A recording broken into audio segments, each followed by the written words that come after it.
Okay, this is just not right. My iPhone, this $1,000 supercomputer I carry in my pocket, is currently hotter than the surface of the sun and about as useful for gaming. You see this? This is Genshin Impact, and right now, it's less of a game and more of a PowerPoint presentation. The screen is dimming itself, my character is stuttering around like he's forgotten how to walk, and I can barely hold onto the phone without leaving my fingerprints behind. This, my friends, is thermal throttling. It's the ghost in the machine that haunts every single one of us who dares to game on our phones. The A-series bionic chip inside this thing is an absolute powerhouse, a processor that can chew through anything you throw at it, for about 10 minutes. Then, the heat kicks in, and to save itself from becoming a very expensive paperweight, the phone hits the emergency brake. Performance craters, frame rates die, and my gaming session is officially ruined. I am convinced I've lost more gunfights to thermal throttling than I have to my own questionable aim, and that's saying something. For years, PC gamers have had these insane cooling setups. Giant radiators, custom water blocks, glowing tubes of coolant, the whole 9 yards. So, I asked myself a completely normal, not at all crazy question. What if I did that, to my iPhone? Today, we're doing the unthinkable. We're building a custom, external liquid cooling system for this phone. Will it unlock the unlimited, unthrottled performance we all dream of? Or will I end up destroying my daily driver in a spectacular cloud of sparks and coolant? There's a very real chance this ends in total disaster. Let's find out. Section 1. The quest and the plan. So, how does this ridiculous idea even work? The concept is actually pretty simple, ripped straight from the world of high-end PCs. Heat is the enemy.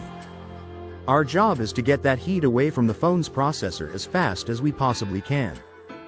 The iPhone's body can only radiate so much heat on its own before it gets overwhelmed. Apple says these phones are happiest between 0 and 35 degrees Celsius, and as soon as they get hotter, they start slowing down to protect the internals. Our plan is to give it a massive assist. We're building an external rig, and the heart of this system is a water block. Picture a small, hollow metal plate.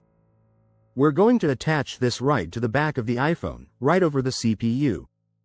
Cold water flows in, sucks the heat away from the chip, and flows back out. But where does the water come from? That's the rest of the rig. We'll have a small reservoir to hold our coolant and a tiny pump. The pump shoves cool water from the reservoir, through a tube, and into the water block. The now warm water comes out another tube and heads back to the reservoir to cool down and start the journey all over again. To make this a reality, we've got some specific hardware. We have a small copper plate that we'll need to solder some copper tubing onto, creating our own DIY water jacket. We've got a tiny 5-volt USB pump to be the heart of our system. We have clear, flexible tubing to act as the arteries and veins. And, of course, a sacrificial phone case that we are about to heavily modify. The risks here are significant. First, the obvious one. Water and expensive electronics are not friends. Any leak, no matter how small, could be game over for this iPhone. Second, condensation. If we make the back of the phone way colder than the air around it, moisture could form not just on the outside, but maybe on the inside, leading to a slow, silent death for the phone. And third, there's the simple risk of me just botching this whole thing, cracking the case, or soldering my own fingers together. The stakes are high, but the payoff, a phone that can game at full power, basically forever, is just too good to pass up. Section 2. The build. Alright, let the fun begin. First up, the case. This is our foundation, the chassis for this whole experiment. It has to hold our water block tight against the phone's back, which means we need a giant window right in the middle. Here goes nothing. A few tense moments with a Dremel, and, okay, it's not beautiful, but it's a hole. A hole for science. Next, the most critical piece, the water block itself. I'm taking this thin copper plate and soldering a winding path of copper tubing to it. The goal here is maximum surface area. More tubing means more contact, which means better heat transfer from the phone, to the copper, to the water. My soldering skills are Let's just say, a work in progress. It's a messy, delicate balance of molten metal and hoping for the best. This has to be perfect. Any gap means a leak, and a leak means we've failed. After what feels like an eternity and a couple of minor burns, we have something that looks like a water jacket. It won't win any awards for style, but it feels solid. Now, we put it all together. I'm using a serious epoxy to bond our homemade water jacket to the mangled phone case. Placement is everything. It has to be perfectly centered over the A17 Pro chip to have any chance of working. A little pressure, a lot of hope, and now we wait for it to cure. While that's setting, let's build the rest of the loop. Here's our reservoir. For now, just a plastic container. I've drilled 2 holes in the lid. One for the return line from the phone, and one for the outlet that feeds the pump. The pump itself is tiny, but it's the engine of this whole operation. I'm sinking it into the reservoir and connecting the outlet tube that runs to the phone. The other tube, the return line, gets connected to our freshly epoxied water jacket. Okay, this is a big moment. Before this thing gets anywhere near my actual phone, we have to do a leak test. I'm filling the reservoir, plugging in the USB pump, and we have flow. Water is moving from the reservoir, through the tube, into the copper jacket, and back again. It's working. I'm checking every single connection, every solder joint, for the slightest hint of a drip. So far, we're dry. The loop is holding. It looks absolutely ridiculous. A phone case tethered to a humming box of water, but it's a functional liquid cooling system. Now we just have to see if it actually does anything. Section 3. The moment of truth. The test. This is it.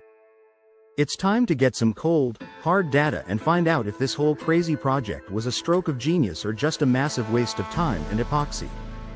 First, we need a control. We have to see just how badly the iPhone throttles on its own.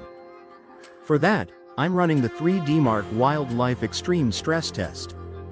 This isn't a quick benchmark, it's designed to hurt. It runs a super demanding graphical loop 20 times in a row, specifically to cook the processor and show us where performance falls off. Alright, test is running. The phone is at room temp. The first loop is gorgeous, a fantastic score of around 4,300. The frame rate is silky smooth. But as we get further in, I can feel the heat. By loop 10, the phone is getting toasty. By loop 15, it's genuinely hot to the touch. And the scores tell the story. Performance starts to nosedive. On the final loop, the score has cratered to under 3,000. That is a performance drop of over 30%. The final stability score is a sad 70%. That's the thermal throttle in action, and it's the exact problem we came here to solve. And now, for the main event. The phone has cooled down. I'm snapping it into our liquid cooling monstrosity. I'm filling the reservoir with cold water and, just for fun, a handful of ice. The pump is on. I can feel the back of the case getting chilly, which is a very strange feeling. The phone is on and running, but the back is cold. Let's run the exact same test. 3DMark Wildlife Extreme. Take 2. The first loop, as expected, scores right around 4,300. But this time, something is different. I'm watching the loops go by, 5, 10, 15, and the phone is still cold. Not just cool, cold. The ice water is just yanking heat away as fast as the chip can make it. The scores are holding. There's no drop. The frame rate is locked. It's actually working. The test is done. I'm looking at these results, and I am honestly speechless. CTA, and before I show you these final, jaw-dropping numbers and give you my verdict on whether this was all worth it, do me a quick favor. If you're enjoying this dive into tech madness, hit that subscribe button and turn on notifications. We do experiments like this all the time, and you won't want to miss what we try to liquid cool next. Section 4. The results and the verdict. Okay, let's break down these results, because they are absolutely wild. Without the cooler, Our iPhone started strong with a peak score of 4,305, but by the end of the stress test, it was limping along with a score of just 2,980. That gave it a performance stability of only 69.2%. It was leaving almost a third of its power on the table just because of heat. Now, look at this. With the liquid cooler running, the best loop score was 4,315, basically identical. But the lowest loop score was 4,250. This gives it a performance stability of 98.5%. That is, for all intents and purposes, perfect performance. We didn't lose 30% of our power. We lost less than 2%. We practically erased thermal throttling from the equation. So, to answer the first question, did it work? Yes. 1,000 times, yes. This Frankenstein cooler turned my iPhone into a gaming machine that can sustain its peak performance pretty much as long as the battery holds out. I could fire up Genshin Impact at max settings and it wouldn't drop a frame. Heat is no longer the bottleneck. But this brings us to the bigger, more important question. Was it worth it? From a practical standpoint? Oh, absolutely not. This thing is ridiculous. It's bulky, it needs its own power source for the pump, and you're literally tethered to a box of water. You can't put it in your pocket. You can't use it on the go. It turns a sleek, portable device into a desk-bound science experiment. And there's always that little voice in the back of your head worrying about a leak that could instantly murder your very expensive phone. But as a proof of concept? It's a massive success. It proves just how much performance is locked away inside our phones, held back by the simple physics of getting rid of heat. It's a peek at what could be possible if manufacturers got more serious about cooling. There are rumors that future devices, like the iPhone 17, might use internal vapor chambers, a huge step forward for passive cooling that could spread heat much more effectively without needing external pumps and tubes. So, while you won't see me carrying this thing around town, the experiment was a huge success.